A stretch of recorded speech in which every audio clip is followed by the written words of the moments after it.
Magandang araw mga kapuso at kapamilya! Panahon na naman ang kasiyahan dito sa Masayang Tahanan!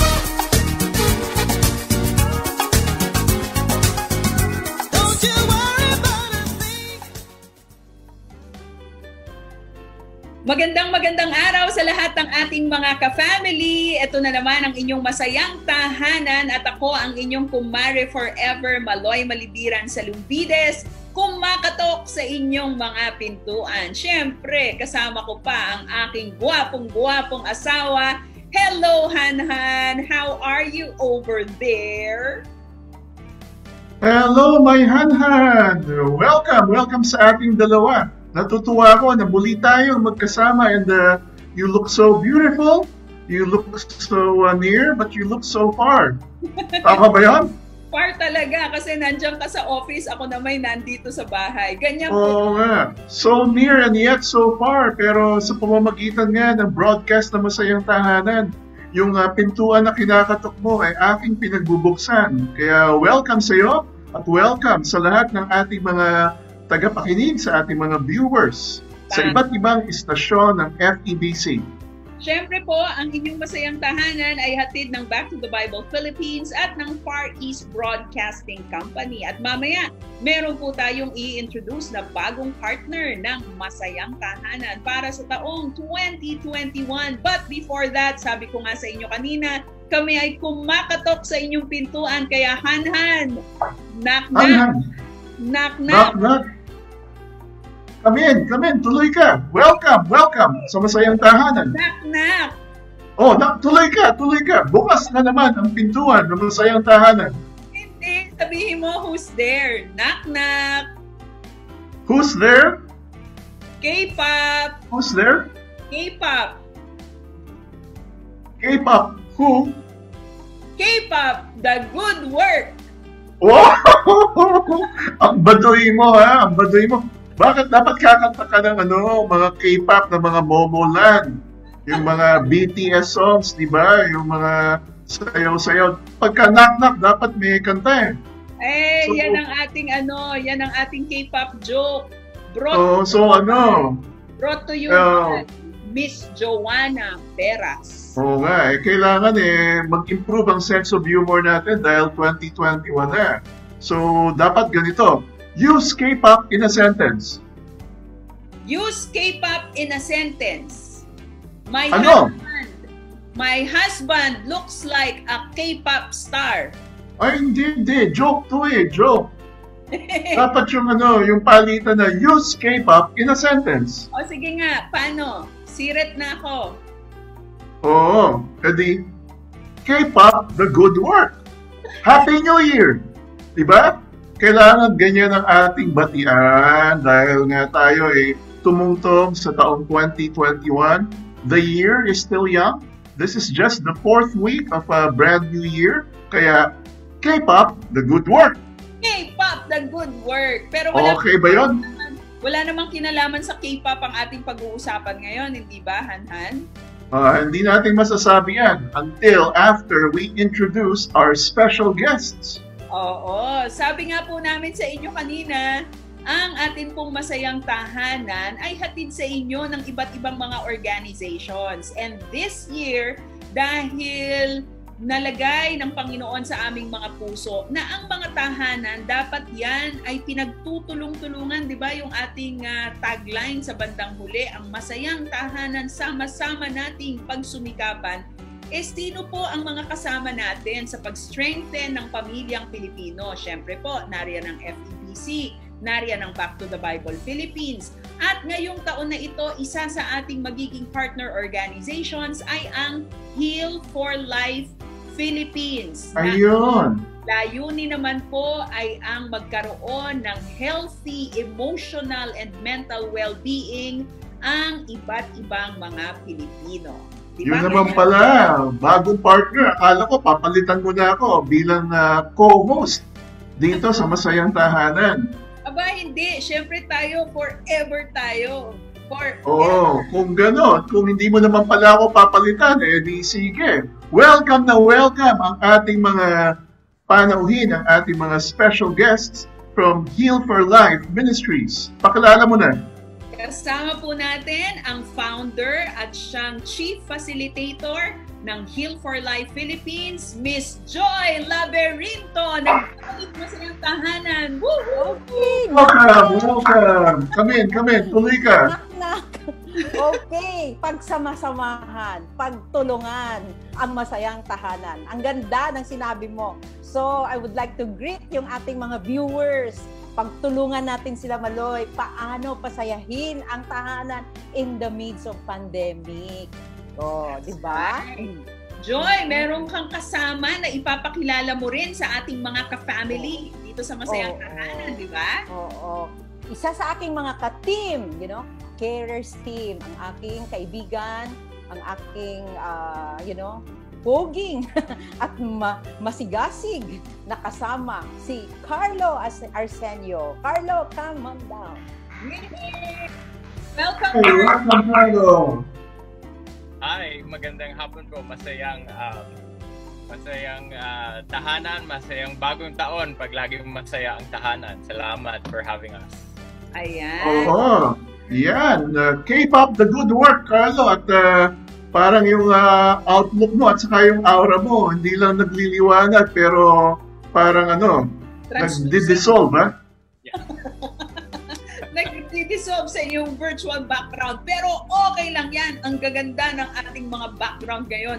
Hindi lang po background ang maganda, pati ang ating pag-uusapan ay maganda rin. Tungkol po ito sa dealing with childhood trauma. Dealing with childhood trauma. Childhood trauma? Oo. Ang tindi naman. Bakit parang napaka-seryoso? Hindi yata ito parang general patronage. Kasi pag pinag-usapan, childhood, ang naaalala ko, nung mga kabataan ko, nagpapalipad ako ng saranggola. Ikaw ba, Carlo, nagpalipad ka ba ng saranggola nung bata ka pa? Yeah, hindi lang saranggola. Ang naalala ko sa childhood ko, patintero. Ganun ba? Si Joy Laberinto, naranasan mo ba na umakyat sa puno ng buko o ng bayabas? Hindi lang puno. Tinatalon ko pa yung malaking bato. At, lumalangoy sa malalim na ilog. Nalunod ka ba? Wala.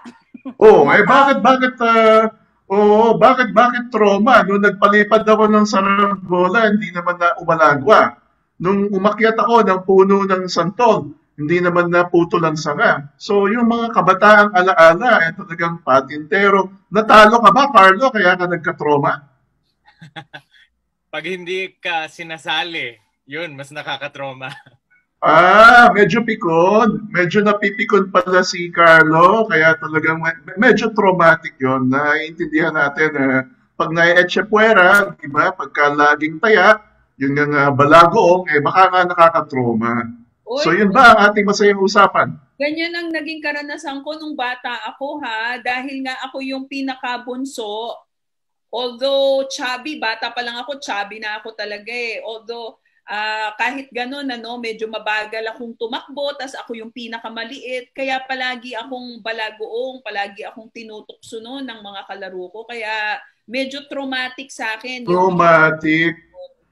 Yung mga ganyan bang mga gusto ko na malaman na Joy at saka Carlo, yung mga ganitong mga kwento na laging taya, laging talo sa patintero, na laging hindi sinasali sa laro, yung ganyan ba mga mapapait na karanasan nadadala hanggang sa pagtanda? Pag hindi na-deal, yun yung sinasabi kanina ni Maloy, pag sinabing hindi hinarap, kasi actually hindi lang naman sa laro ang trauma ng bata, sa loob ng bahay, yung sinasabing nating masayang tahanan. May mga bata na lumalaki sa hindi masayang tahanan, na lumalaki sila sa away ng magulang, problema ng pera, walang makain, minsan naman may maraming pera pero walang oras si nanay, walang oras si tatay, or minsan naman talagang hindi naintindihan ng bata kung ano nangyayari sa loob ng bahay. So pwedeng ang trauma mangyayari sa loob ng bahay, pwede ring mangyayari sa labas ng bahay tulad ng paglalaro. May mga long-term effects pala yun. Matanong naman natin si Carlo. Yun palang mga naranasan mo na mapapait na kabanata ng iyong pagkabata, yun pala nabibitbit na carry over pala hindi lamang sa susunod na taon kundi hanggang sa adulthood. Yes sir, tama yung sabi ni Ate Joy, no? Kasi tama yung salita niya na pag hindi mo hinarap, magiging hugot mo siya. So I think very important yan. Lahat tayo may hugot. So yung iba mababaw, iba malalim. Pero ang magandang masayang balita dyan is yung hugot, pwede mong harapin. Okay. So ang hugot at saka trauma para palang sugat. May mababaw at saka may malalim. Merong gasgas, merong peklat, merong poknat. Kasi yun ang naaalala ko sa patintero Pagka nadadapa ako at nasusugatan, hanggang ngayon may mga dala-dala akong mga peklat sa tuhod. Bunga nga ng mga pagkakadapa. Dahil medyo lampa ako sa patintero. So ganun din pala pagdating sa mga karanasan at mga alaala. Joy, gusto kong maintindihan, papaano ba nade-develop yung childhood trauma? Kasi maraming mga unpleasant na experiences talaga ang isang tao habang tayo'y lumalaki, hindi ba? Pero merong mga karanasan na hindi maganda na hindi naman siya nauuwi sa trauma.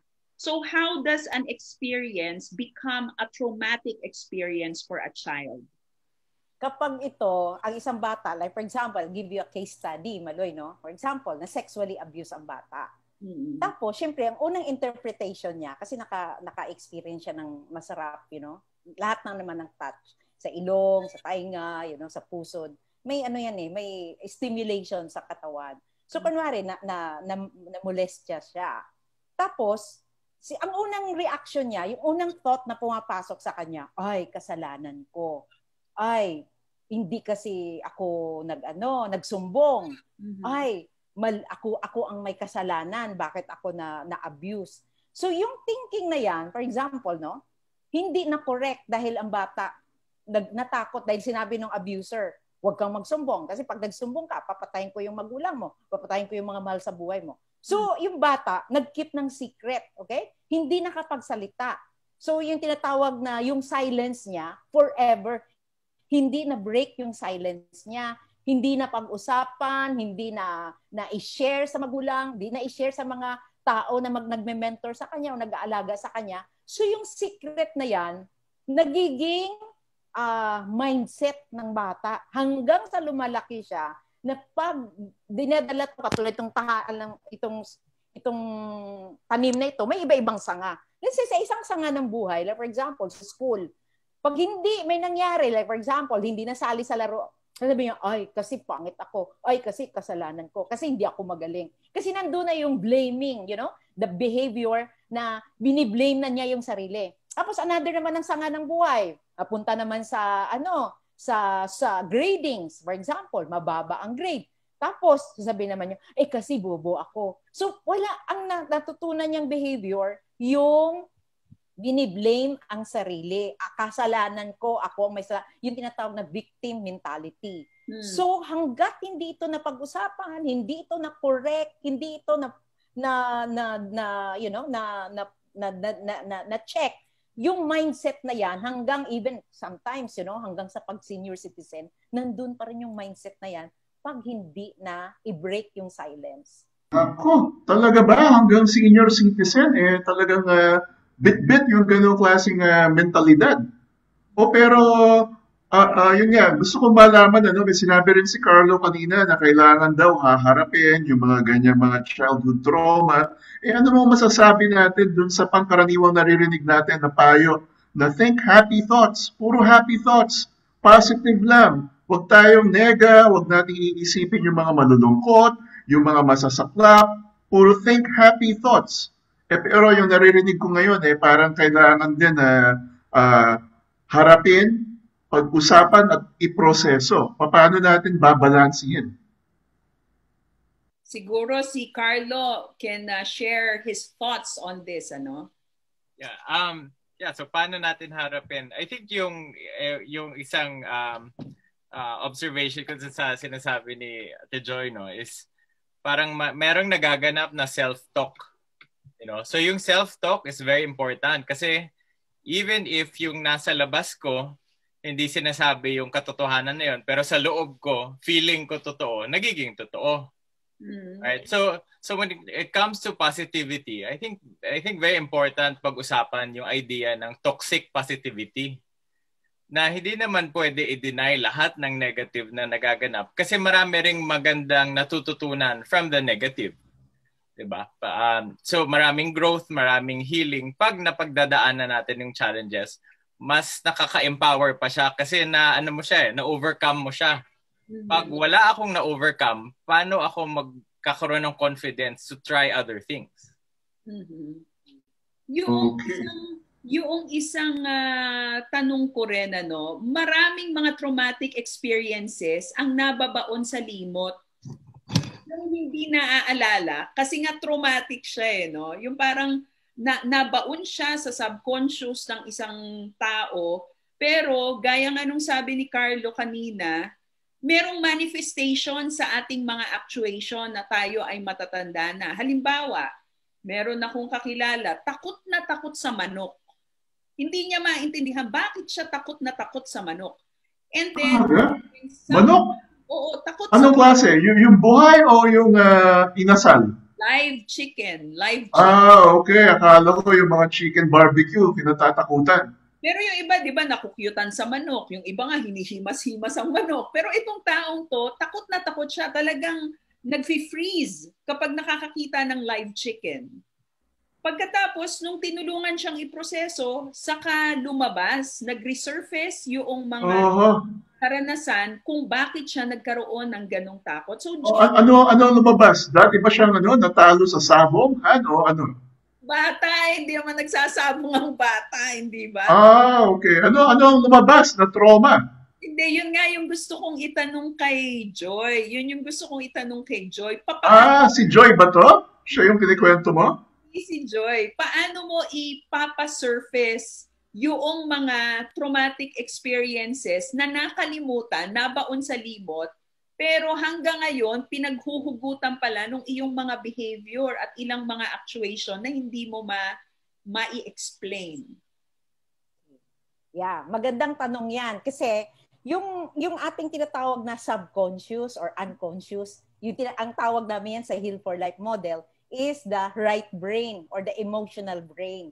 So lahat, sa brain natin, nung tayo binuntis pa ng ating magulang, ang unang na-develop na brain is the right brain, the amygdala. 6 months pa lang sa loob ng tiyan ang bata, meron na siyang right brain amygdala, which is the fear center of the brain.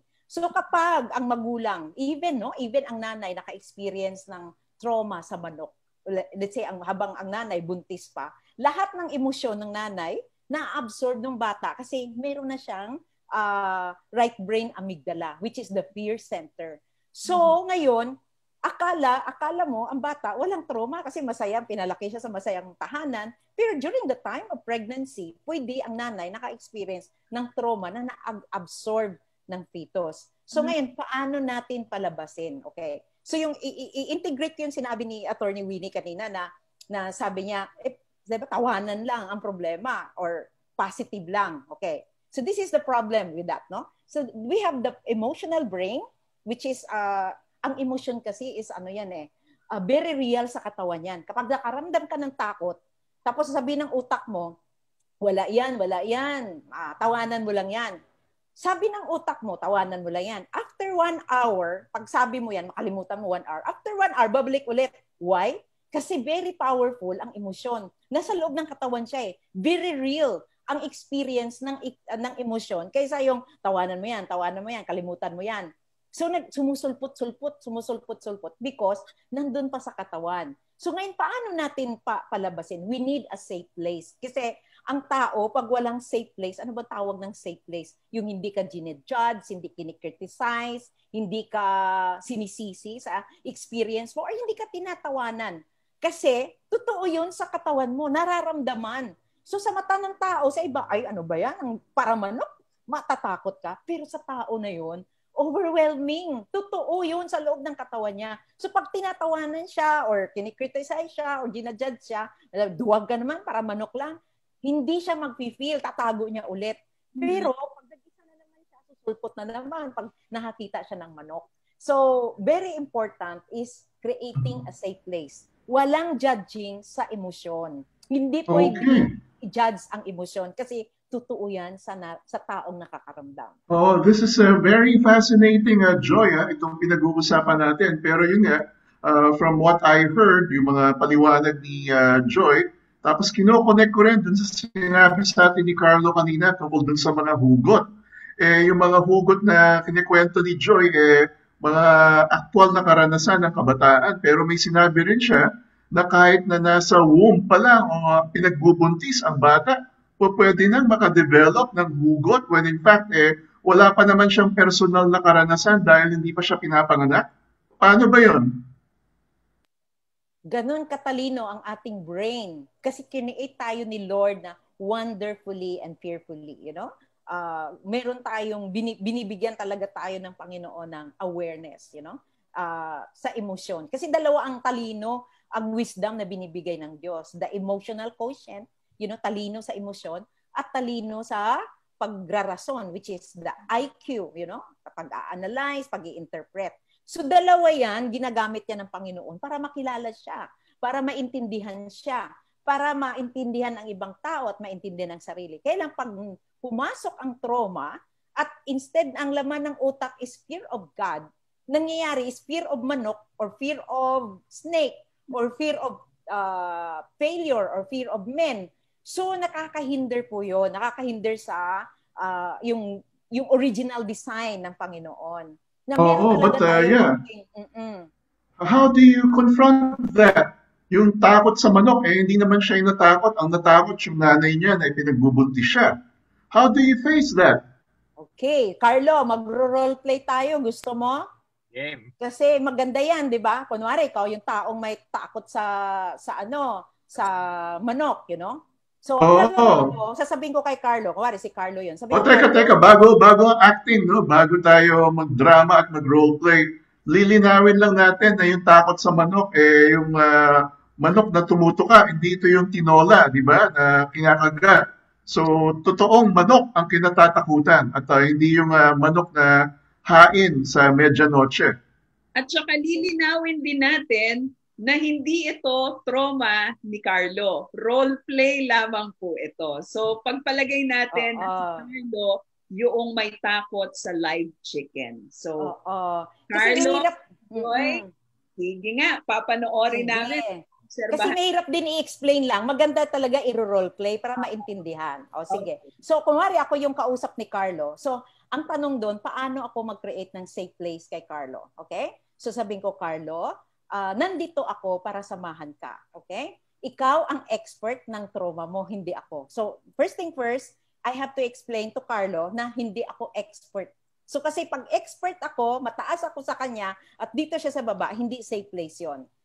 Why? Ang tendency, people please niya ako. So make it sure, gagawin ko siyang equal. Pareho tayong tao, pareho tayong nasasaktan, pareho tayong, wala akong magic. Okay, oo. So, sige, all right.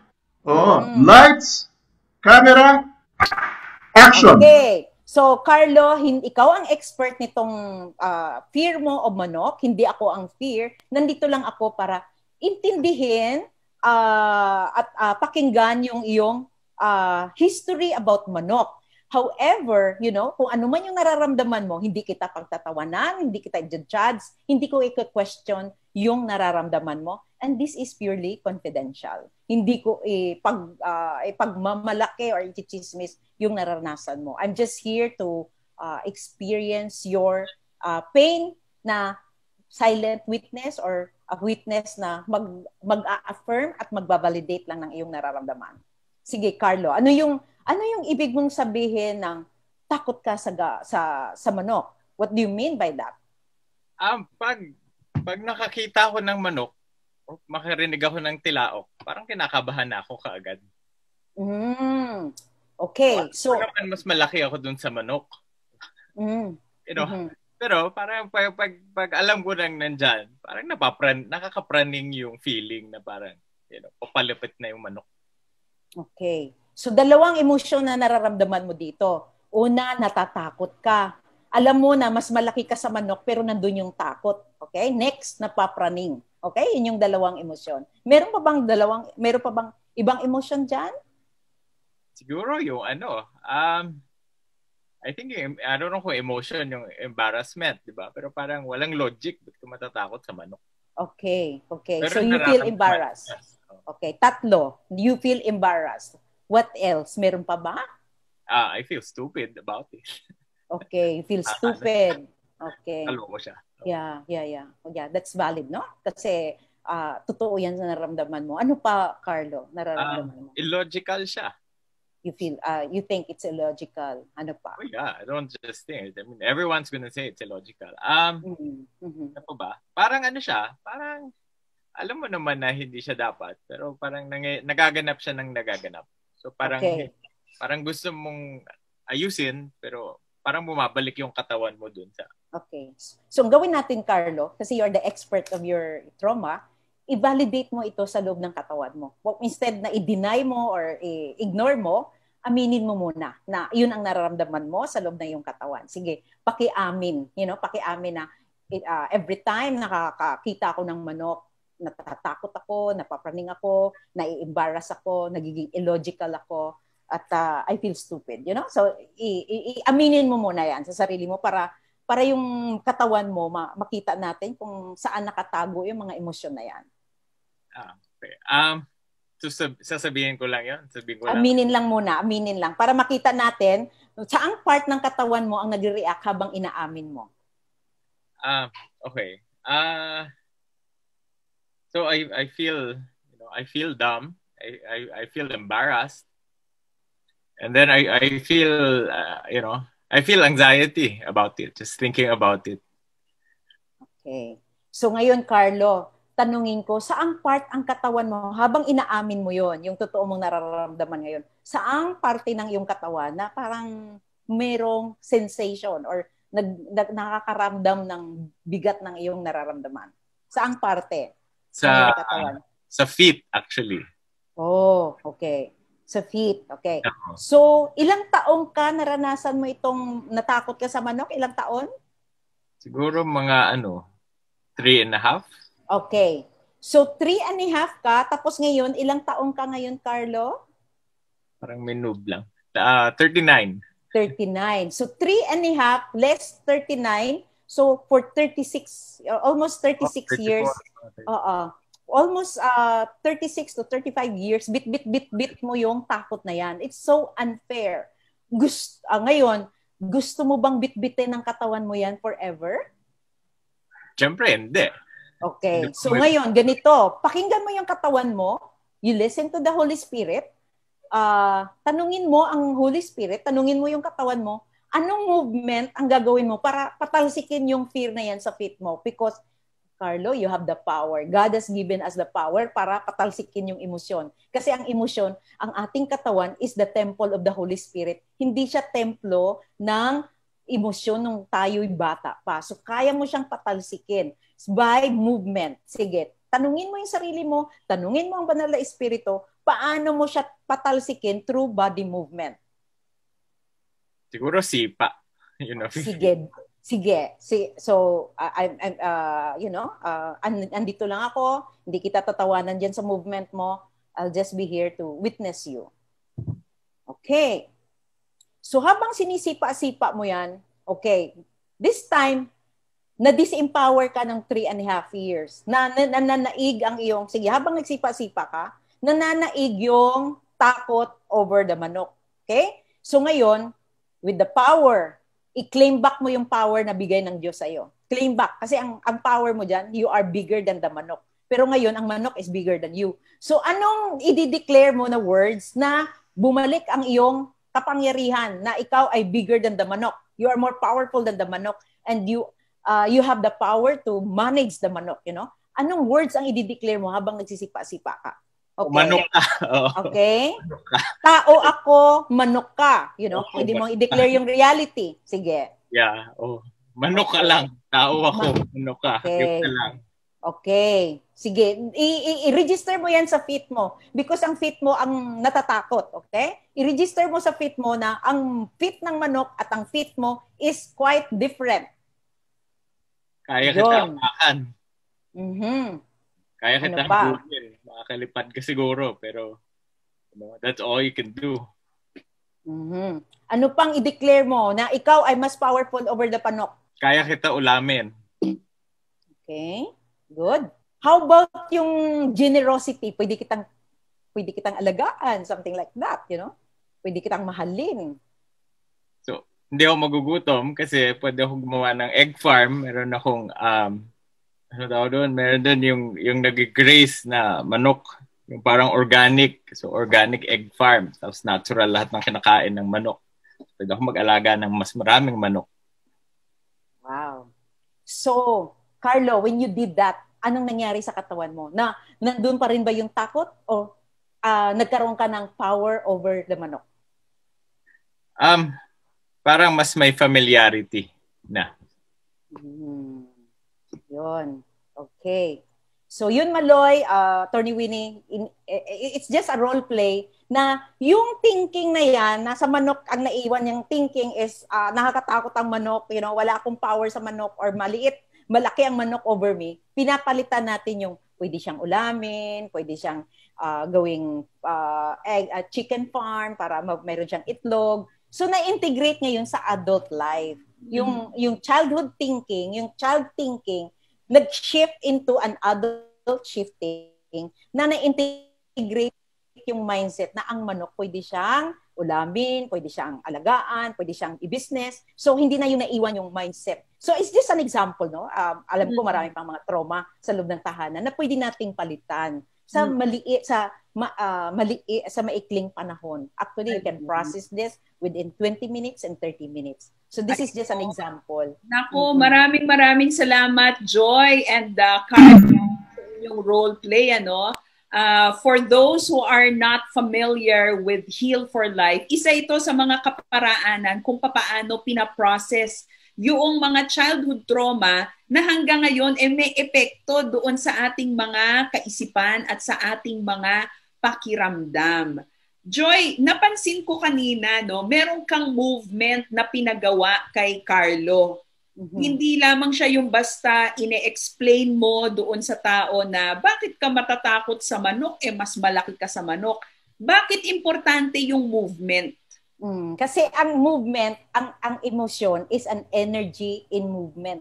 Energy siya. It's an energy. Pag ang tao, marami siyang emosyon sa loob, maraming movement ang katawan. Pag ang katawan nag-immobilize, nag-paralyze, so ang nangyari, nadi-disempower. So ang ginagawa natin to get back the power by moving. Kasi di ba pag nagagalit ka, pag marami kang energy, ang either ibato mo yung cellphone mo or either ibangga mo yung sasakyan mo kasi maraming energy. So ang emotion is an energy in motion. So, para mailabas mo siya, ma-use, parang kumbaga sa sasakyan, marami kang gasolina. Pag hindi mo yan pinaandar, ang gasolina nandyan lang yan. So, kailangan, para ma-consume yung gasolina, gusto mo mapalitan ng bagong gasolina, i-drive mo muna yung sasakyan mo, para mapalitan mo ng bagong gasolina. So, ganun din yung ating katawan. Yung lumang gasolina ang nandoon. Na hindi na nag-work kasi expired na siya, luma na siya, nagkikreate na siya ng tubig. So, hindi nakakasira na siya sa sasakyan. Yun din ang nangyayari sa emosyon na lumang-luma na kailangan na siyang i-use. So, how will you use? Hindi mo pwedeng i-use para pumatay ng tao. Hindi mo pwedeng i-use para magmura. Hindi nakakatulong yun. Lalo kang matotrauma nun. So, you move in a way na safe place. Meron ang movement, hindi ka nakakamatay at hindi ka nakakasakit sa sarili mo. Yun yung tinatawag na you're safe to yourself and you're safe with other people. Hindi nakakasakit ng ibang tao at hindi nasaktan ang sarili. Hahanap ng ibang expression which is healthy, not harmful to other people and to yourself, pero nailalabas natin yung energy hatid ng atin pong emosyon. Ang pinag-uusapan natin ngayon dito sa Masayang Tahanan ay dealing with childhood trauma at naging example nga natin kanina ay yung trauma sa manok at nakita natin kung paano hinandle at pinrocess ni Joy at ni Carlo etong ang specific na trauma na naging example natin. Sa pagpapatuloy po ng ating masayang tahanan, patuloy nating tatanungin ang ating mga kaibigan sa Heal for Life ng tungkol sa paano nga ba natin malalaman kung ang isang bata ay may trauma. May mga manifestations ba ito? Yan po ang sasagutin natin sa ating pagpapatuloy after this music break. Kapag ang damdamin nasaktan at ang puso'y nasugatan, di mo na kailangang magtungo sa kung saan. Lumapit kay Jesus, pag-ibig niya'y masusumpungan. Kanlungan ng puso ang ating Panginoon, kanlungan ng puso sa habang panahon. Ang pag-ibig niya'y tapat at sapat. Sa piling niya maghihilom ang iyong sugat.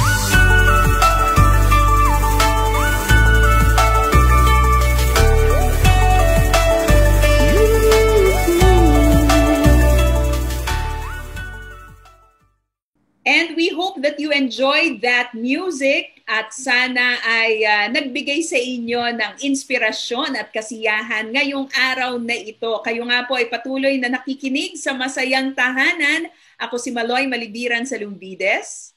Sama pa rin po si Attorney Winnie Salumbides. It's a good thing, honey, na nagkaroon tayo ng intermission at ng music break. I really needed that. After nating mapanood, ako'y tutok na tutok doon sa napanood nga natin kaninang parang teleserye, no, na skit o dramatization na talaga namang punong-puno ng aksyon dahil may sipaan at meron pang mga dialogue na narinig natin, yung mga dialogue na hayop ka, ang inaaway pala totoong manok, no? At yun nga, sinasabi nga sa atin ni Joy kanina na habang sumisipa-sipa sa action scenes si Carlo, meron din para mga kakaibang sensation o reaction yung katawan at may camera trick na nakikita nga tayo kanina, no? Na mga visual effects. So talagang all of these elements really made me riveted to the screen at napapainom tuloy ako dahil sa excitement nung napanood natin. Ayun. Talagang kapag nakikita natin ang mga tao sa ating paligid who have to deal with their childhood trauma, syempre yung mga nanonood, yung mga observers, may epekto rin ito sa kanila. Oo Pero nga. ibalik nga natin doon sa... pero tungkol sa mga nasa paligid natin, we're talking about our surroundings, our environment. May mga nagtatanong siguro kay Joy Laverinto, na mga listeners natin, yung mga sanga-sanga ng buhay, kinikwento mo kanina, di ba?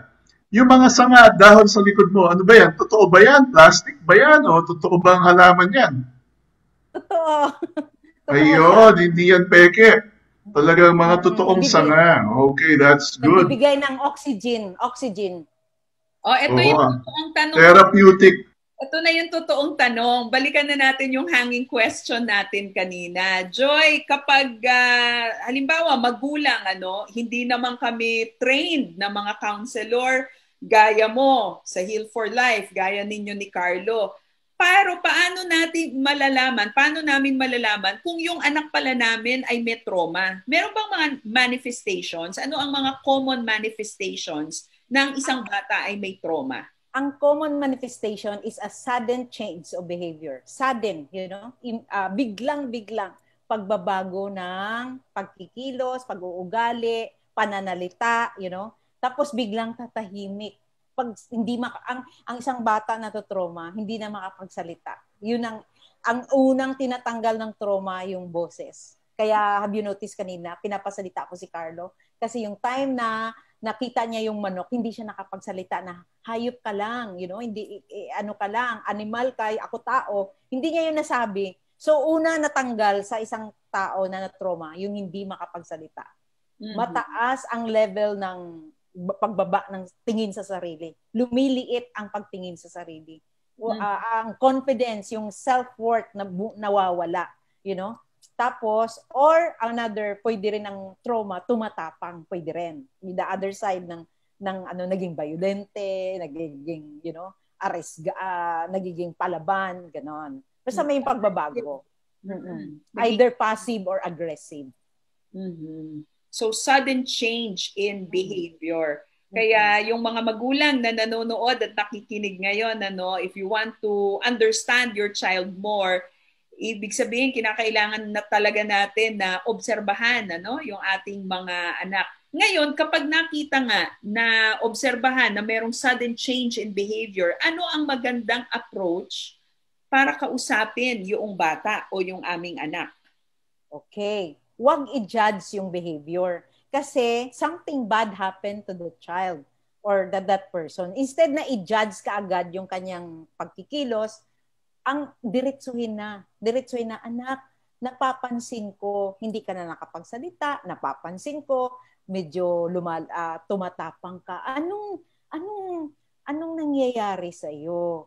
Can you help me understand? Kasi karamihan ng mga magulang, ginajudge, kinikriticize, or parang, magsalita, lalong pinipilit or pinipressure. So lalong ang bata, lalong natatakot. Kasi ang trauma is about terrifying emotion. So ang approach mo talaga, very gentle, very loving, very caring, Kaya nga, sabi nga sa doon, the Lord is close to the brokenhearted. Pag sinabing close, imagine mo yan Attorney Winnie, Carlo, Maloy, pag mayroong sugat ka, yung taong tatabi sa'yo na hindi nagsasalita, nagdadak-dak-dak-dak-dak, magbubukas ka, mag-o-open ka. Pero pag nagsalita sa'yo, tumabi sa'yo, nagsisermon, preaching, sermon, hindi makapagsalita, lalong hindi makapagsalita. Pero yung taong tatabi sa'yo, papakinggan ka lang, non-verbal, nandyan lang sa tabi mo, at nararamdaman din ng tao na, ayun ang bata, na hindi siya, pinagtatawanan, hindi siya papagalitan, mag-o-open. Yan ang very important, na silence is very important. Sabi nga doon sa Heal for Life model, if you want to feel, talk less, Huwag kang magsalita. If you want to not to feel, you talk. Hindi ka makapil. Ganon. So, tayong mga parents, manahimik muna. Pakinggan, obserbahan, tapos sabi mo, anak, hindi ko naintindihan. Tulungan mo ako maintindihan kita. Tapos, yun, malaking tulong yun. Hindi kita naintindihan. Tulungan mo ako. So, yung power, ibababa mo. Kasi yung power na yan, pag mataas masyado, intimidating. Kahit isa sa atin, kahit adult, di ba? Pag yung taong katabi natin, high position, hindi ka makapagsalita. May intimidate. So, ang yun. ganda ng sinabi mo, Joy, matuto ang mga magulang na magsabi at aminin, anak, hindi kita naiintindihan. Tulungan mo akong maintindihan ang pinagdadaanan mo. Si Hanhan yata pinapractice na yung talk less, listen more. Kaya hindi na nagsasalita si Hanhan. Oo, at huwag kayo mag-alala, wala akong sudden change of behavior. Talagang sabi nga, if you want to feel more, you have to talk less. So talagang feel ko ito at ina-apply ko yung mga natututunan ko sa inyo. Oo.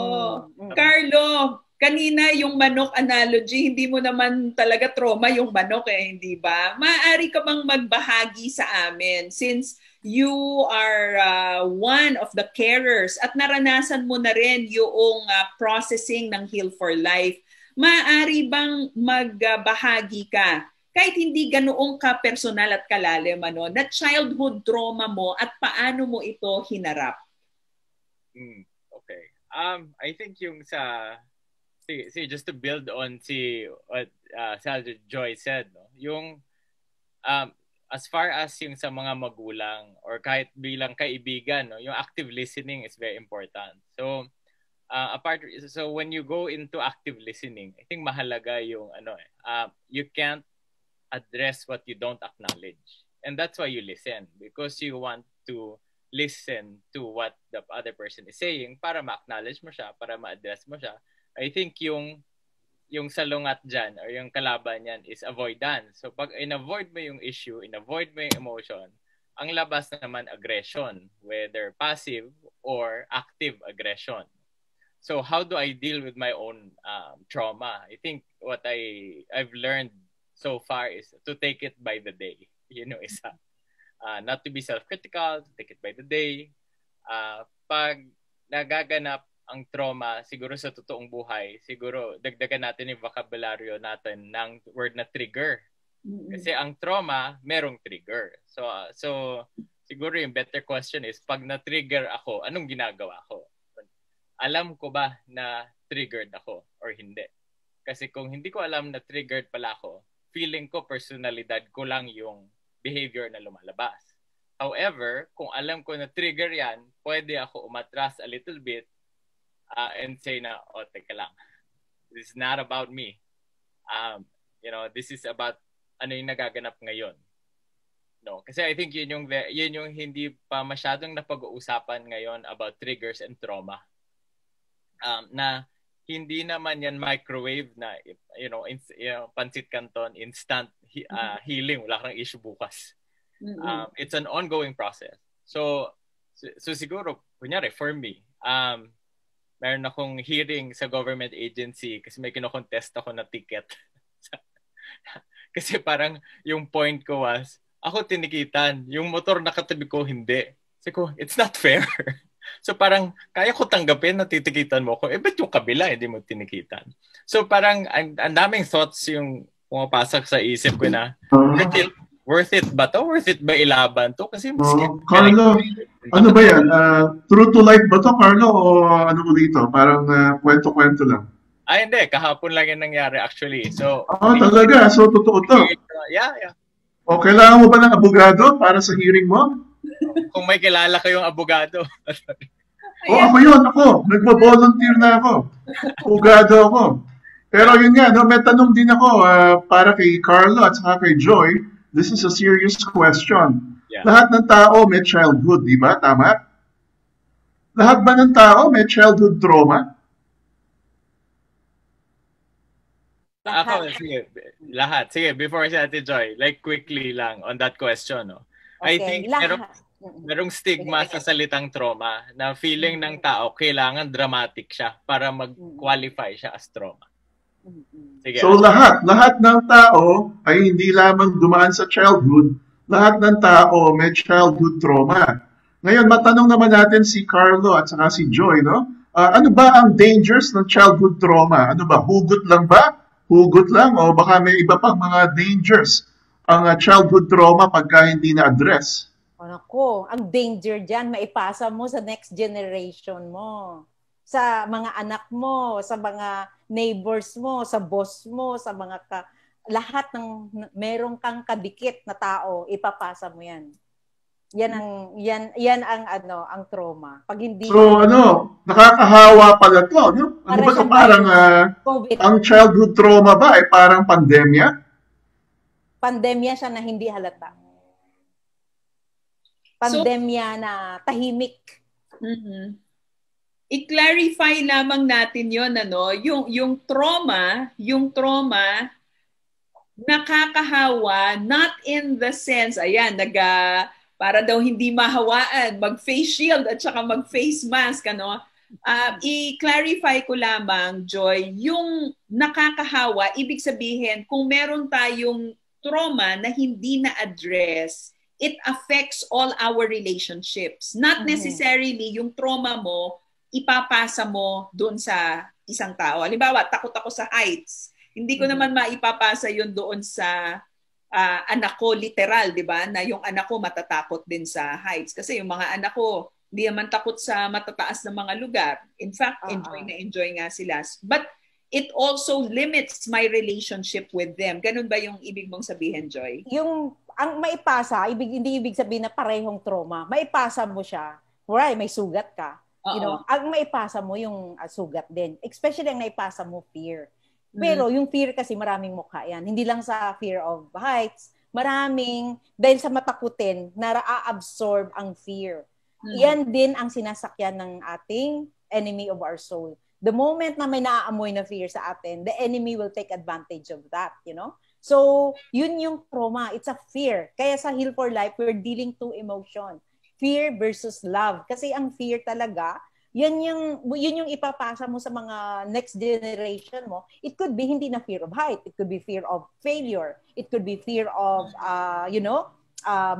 ma-embarrass. Marami siyang mukha na fear. But it doesn't mean exactly the same pa rin ang maipasa mo. Pero isang emotion lang maipasa mo, which is the paralyzing fear. Fear, oo. Ngayon, sabi ninyo kanina, doon nga sa tanong ni Winnie, kung lahat ba ng tao ay may trauma, lahat ba ng bata ay may trauma, at sabi ninyo, maaari dahil ang trauma naman hindi kinakailangang napaka-dramatic, hindi ba? Paano maiiwasan? How do we build a happy home for our children kung saan ang kanilang childhood ay hindi magkakaroon ng debilitating na trauma o yung sabi mo paralyzing fear? Ano ang pwedeng gawin sa ating mga tahanan? Ako unang-una dyan. Unang-una. Ang Heal for Life model ngayon, ako pumasok lang to sa utak ko ngayon. I mean, binulong ng Holy Spirit sa akin, Maloy. Unang-una, mag-aral. Mag-aral kasi binibigyan tayo ni Lord ng wisdom eh. So, hindi sabihin na magulang na ako, I'm the boss here. Hindi, tama na ako. So, unang-una, mag-aral about trauma. Learn.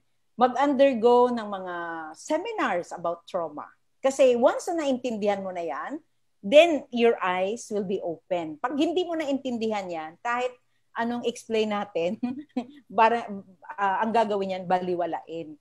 So, ako, ang i-offer ko ngayon from the Heal for Life, ang mga parents, kasi ang Heal for Life naman, nag-o-offer naman kami ng healing online, mag-join kayo, i-try nyo. Kasi ang trauma kasi, hindi mo siya matutunan by listening. You need to experience it in order to say, may trauma nga ako. Kasi karamihan naman ng uma-attend sa Heal for Life, sinasabing, wala akong trauma. Pero nandoon sila dahil inisponsoran sila ng kaibigan nila. Tapos after attending the healing week, ay oo nga, may trauma ako. Ganon. So, ang feeling, ini-experience. Pag hindi mo siya ini-experience, sabi ng logical brain mo, wala akong trauma. Pero sa katawan mo, meron. Hindi mo lang nararamdaman kasi nag-numb lang yung body, So yan ang karamihan na parang wala akong trauma. Pero meron yan. Nakikita yan. Either nag-workaholic ka, ayaw mong mapahiya, yung mga manifestations na ayaw mong maging vulnerable, that is already a sign. So sa mga magulang, mag-aral, mag-attend, mag-join ng mga healing sessions. Ang daming baga sa healing magiging matakaw sa healing. Wag mag-diet sa healing. Pagdating sa healing, maging matakaw kasi bigay ng Diyos yan sa bawat isa sa atin. Binigay yan ni Lord. Inheritance natin ang healing. So bakit natin hindi i-grab yung opportunity to heal? So yun yung aking Joy, wag mag-diet sa healing, maging matakaw sa healing. Yan, gagawin ko yan. Magiging matakaw ako sa healing. Nako, mahirap yan. Baka may overdose naman. Baka mapasobra. Baka kung ano-anong healing at baka pati si Kaluwag matawag natin dito para sa mga ganyan. Hindi, importante nga yun healing is our inheritance. At sabi nga ng mga kaibigan natin from Heal for Life, it is a process. It is a lifelong journey. Araw-araw tayong nasasaktan, kaya araw-araw din natin kailangan ng kagalingan. Bago tayo mag-closing, ano naman ang masasabi mo bilang isang carer ng Heal for Life? Ano yung iyong mga suggestions sa mga parents, sa mga ka-family natin na nanonood ngayon? How can they create an atmosphere where their children will be protected from trauma? Sige, siguro po I'll start with it's okay not to be okay. So I think pag as a parent, kung okay lang sa akin yon, mas madali kong maipasa sa anak ko yun na it's okay not to be okay. That's why I can listen to you. That's why we can talk about kung ano man yung gusto mo pag-usapan, anong nararamdaman mo. Kasi parang meron akong oras for you. I think yun yung mahalaga na, lalo na sa pandemic.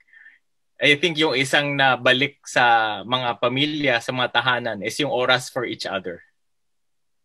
And then enjoying that and learning how to really maximize yung oras natin sa isa't isa na working from home, nandiyan yung mga bata. Sometimes chaotic, pero sometimes very precious yung moments na yun na lumalaki ka na pala.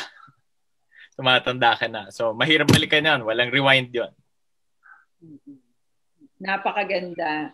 Assure your children, anak, it's okay not to be okay. And when you're not okay, I will be here for you. When I'm not okay, ako naman ang magsasabi rin sa iyo. So, talagang authentic, yung atmosphere doon sa loob ng tahanan. Joy, do you have any invitations for our viewers and listeners? Ang Heal for Life po ay magiging regular partner natin dito sa Masayang Tahanan. And they also have regular activities to help you and your family deal with very strong emotions, deal with childhood trauma. Joy, may mga invitations ba tayo? Meron kaming healing online sa Zoom na mangyayari sa January 13. Tapos, nag-offer din kami ng tinatawag na Safe Group, Heal for Life Safe Group. Ang tawag yan, parang group therapy sa online. Bawat grupo may 3 tao. Pwedeng kasama mo yung kaibigan mo, kapamilya mo, kapuso mo, na mag-join kayo together to experience healing. Pwede rin yung mga anak at magulang to experience healing. Tapos, pwede rin ang Heal for Life. Ito, additional to. Pumasok na lang to sa puso ko ngayon, Maloy. Kasi ang ginagawa naman talaga ng Heal for Life, tinitrain ang mga lay counselors or mga nanay. Kasi ang Heal for Life is composed ng mga survivors of childhood trauma. So, gusto namin, instead na manatili kang nasadlak sa trauma, pwede nating i-recycle yung trauma na yan para makatulong ka rin sa iba. So if you are willing, mag-join ka muna dun sa Healing Online, sa Safe Group na yon. 5 session yung Safe Group. You can join every month ng Healing Online. Tapos, kung gusto mo mag-sign in, gusto mo magpa-training, gusto mo matuto, available kaming magti-training. Basta seryosohin mo lang. Nandun lang yung commitment. Wag lang paglaruan ito kasi bigay ito ng Diyos sa atin. Amen. Napakagandang mga invitations niyan, Patuloy nating makakasama sila Joy at sina Carlo and other carers from Heal for Life dito po sa inyong Masayang Tahanan. Every month, makakasama na po natin sila dito sa ating pampamilyang palatuntunan. Han? Okay, at yun nga po, wala na po tayong oras pero hindi natin palalampasin ang pagkakataong ito para pasalamatan ang ating mga bagong partners na si Joy Laberinto at saka si Carlo Arsenio. At bago nga po tayo magpaalam, hihilingin ko na sama-sama tayong lumapit sa Diyos at manalangin. Let's pray. Father, there is a reason why you allow us to learn from other people and from the experiences of others. And thank you, Lord, dahil napag-uusapan ng mga paraan para lalo pong ang magpagsasama ng pamilya ay maging matatag at masaya. And you also tell us, Lord, through your word that whenever we are afraid, we can trust in you. That even if we are not strong all the time, even if we are not feeling good, even if we are not okay, you are a God who is always strong. You are a God who does not sleep. And thank you for your power that we can rest in you. We can trust you. We can fully depend on you. And so we commit everything to you, Lord, our lives, our families, our homes, in your loving care. In Jesus' name we pray. Amen. Amen. Joy and Carlo and to all our friends in Heal for Life Philippines, maraming salamat sa inyo. We'll see you again next month. Thank you so much. Thank you. Bye-bye. Maraming salamat po sa inyong pagsama sa amin dito sa Masayang Tahanan. At bago tayo magpaalam, syempre ang homework natin for the week. Han, may homework ang ating mga ka-family. May homework? Hindi ako enrolled. Hindi na ako estudyante. Enrolled ka dahil host ka ng Masayang Tahanan. Ito po ang ating homework ngayon. Ganun pala yun. Talk about your fears. Sa inyo pong paghahaponan o as you share a meal together as a family, ask your family members, what are you afraid of? and why. So yan ang assignment ninyong pag-usapan at pagkwentuhan sa inyong tahanan etong darating na linggo. Maraming salamat sa inyong pagsama sa amin. Ako po si Maloy Malibiran Salumbides. At ako si Attorney Winnie Salumbides, nagsasabing ang masayang tahanan. Sama-sama po nating pagsumikapan. God bless our families! Oras na naman ang pagpapaalam, kaibigan. Kung nais mong magkaroon ng kopya ng ating programa, tumawag lamang sa 371-9489. At kung nakatulong sa iyo at sa iyong pamilya ang Masayang Tahanan, magparamdam ka naman, kapatid! Sumulat ka sa Masayang Tahanan, P.O. Box 1750 Manila. Pwede ka rin magpadala ng email sa broadcasts@backtothebible.org.ph. Hihintayin ka namin uli, kaibigan, sa araw ng Sabado. At sama-sama na naman tayong mag-aaral, mananalangin, at magkakasayahan dito sa Masayang Tahanan. Don't you worry